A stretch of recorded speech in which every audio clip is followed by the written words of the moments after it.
Ngayon mga kababayan, tingnan muna natin ito, no? Tingnan natin ito pong yung nangyaring hearing po diyan sa Senado, mga kababayan. Pakinggan natin. This discrepancy in the docket numbers, how do you characterize this error? Again, Your Honor. Objection, Your Honor, you won't be. Ito pong si Atty. Ligutan, ito pong si Atty. Lotto, pati na kasama din si Chis Escudero, nakikitawa din, no, mga kababayan. Pinagtatawanan po ang depensa ng Vice Presidente, mga bossing. Paano ba naman, no? Utay-utayin, himay-himayin ho natin, mga kababayan.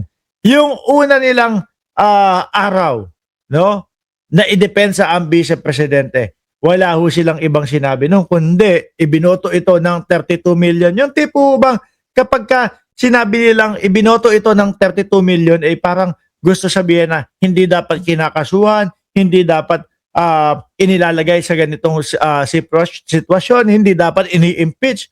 Ganun lang yung narinig natin sa kanila. Sumunod po, mga kababayan, sinarbasa naman.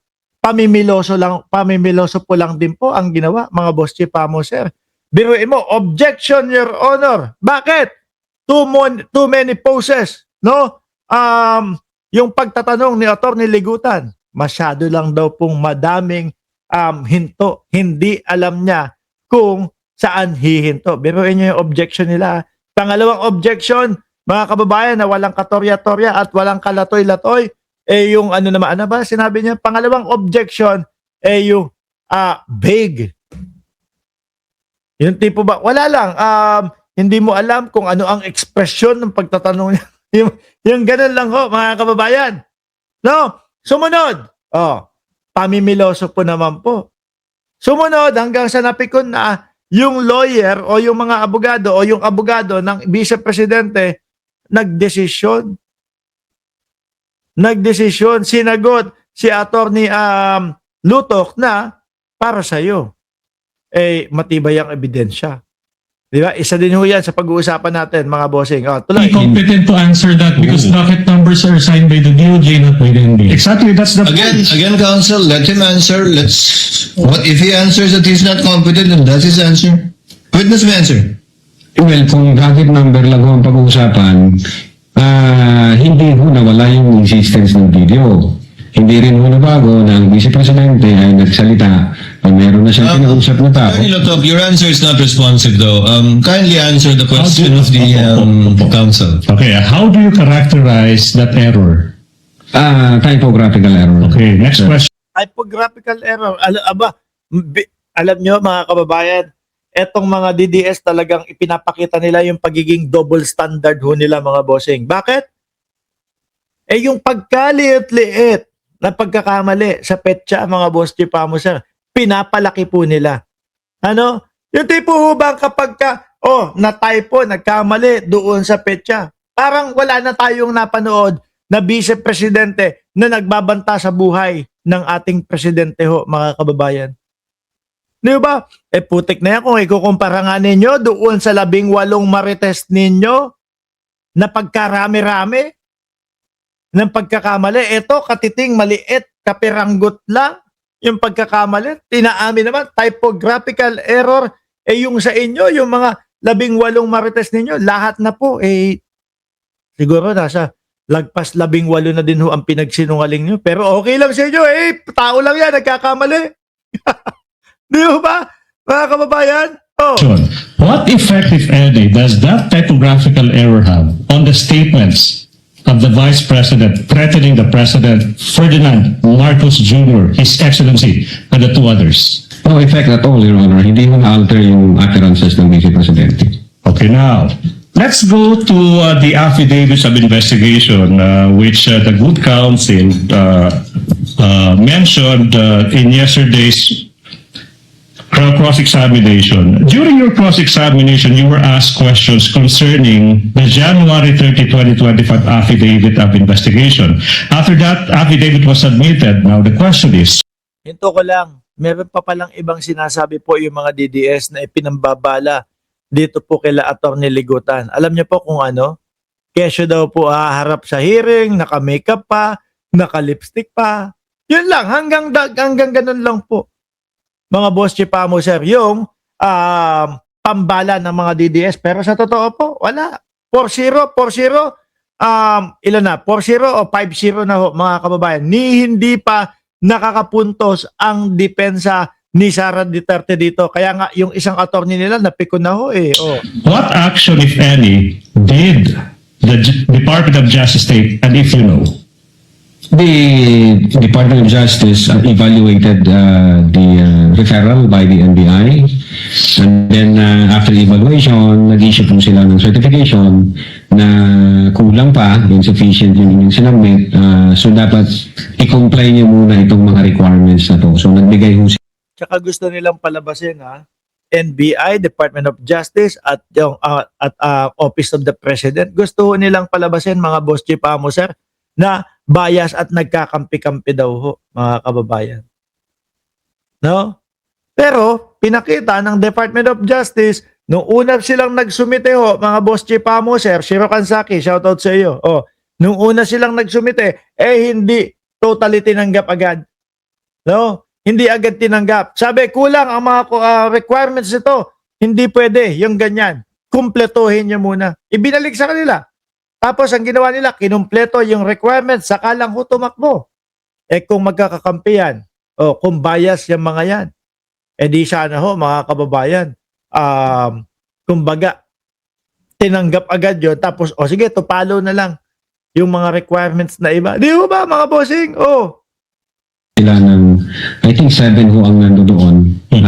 Yun po ang ginawa ng Department of Justice. All right. Now, what did the NBI do, if any, in response to that recommendation from the DOJ? The NBI complied the requirements of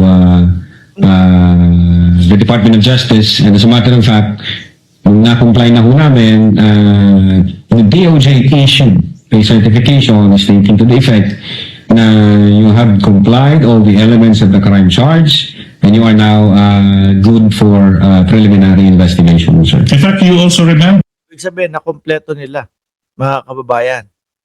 Nakumpleto nila. Alam niyo po, mga ito, yung depensa ni Sara Duterte, pamimiloso po na lang po ang ginagawa, mga bossing. At saka ho, mga kababayan, yung pagkaliit-liit na sinisilip nila na typographical error doon po sa doon ho sa petsa, mga boss chief amo sir. Wala ho yun. Ito, may pagpapaliwanag dito. Si Fiscal EJ, mga bossing.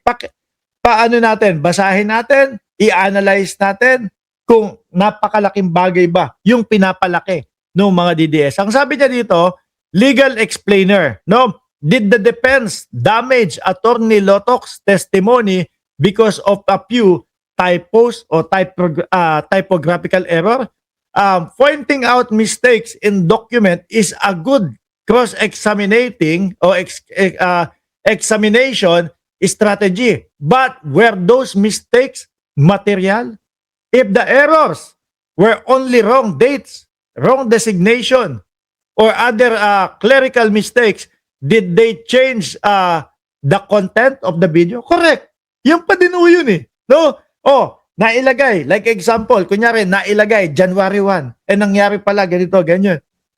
Yung nilalaman ng video na yon, yung pa din po, ang pagbabanta pa din po ng Vice Presidente sa buhay ng Presidente Marcos ho, mga kababayan. Walang nagbago. Di ba? Walang nagbago. Bakit po yung mga kampo ni Sara Duterte, yung depensa nila, bakit doon nakatuon? Kasi yun lang ang kaya nilang punahin. At yun lang ang tingin nila na kaya nilang ibalaho, mga kababayan. Ano yung sinasabi nila dati? Na, ano sabi nila dati? Bloodbath. Bakit parang hindi naman sila handang-handa at parang wala, nangangamote po yung mga lawyer ni Sara Duterte. Tuloy, if the answer is no, then the typos alone do not destroy the evidence. This is what lawyers call an secuture. No, it is like saying there is a typo in the affidavit or an error in the date of the subpoena. Therefore, the entire investigation is wrong. That conclusion does not automatically follow. Tapos, meron pa, sabi pa ng mga DDS. Sabi, naku Mark, falsus uno, falsus omnibus. No? Sabi nila, mali daw po nung isa. Ano yun? Ganong kabilis yun? Nagkamali lang ng petsa, ng Gigi, nailagay lang. Ibang petsa, ano na sa kanila yun? Ibig sabihin, wala na, nagsisinungaling na. Wala na tayong nakitang video, wala na tayong nakita o napanood na Sara Duterte na nagbabanta sa buhay ng Pangulo. Malinaw po lahat ng nakita natin, mga boss chief amo sir. Na ang Vice Presidente ho, nagsalita, pag may nangyari sa akin, may inutusan na ako, di ba si Rokansaki? Patayin si Bongbong Marcos, patayin si Lisa Araneta Marcos, at patayin si Martin Romualdez. Nagsalita na ho, mga kababayan Sabi ni Mark Rivera, tapusin na yan, i-convict na yan. Sayang lang ang 700 million per day. Save the money. Oh, di ba? Hindi. Tingin ko, kaya di ba si Sulaika hindi na din pinapunta, hindi na pinatuloy mga bossing? Bakit? Para hindi na masayang yung oras, yung araw. Tuloy, the documentation is different from the investigation. A document may contain clerical error while the investigation itself remain proper and reliable. No? A typo may affect the credibility of a document in some respect, but it does not automatically invalidate evidence. Na ang ebidensya po ay yung mismo video na ipinalabas ng Vice Presidente po na si Inday Sara Duterte, mga kababayan. Di ba? Hindi nila basta-basta magigiba. Hindi nila basta-basta masisira ho, mga boss chief amo sir. Etong mga humaharap na testigo po, mga kababayan. Ultimo nga tayo Tingin ko maaari at pwede at ubra tayo na maging testigo ho, mga kababayan No? Dahil tayong lahat napanood natin yung video mismo ng Vice Presidente na pinagbabantaan si Pangulong Bongbong Marcos po, mga kababayan.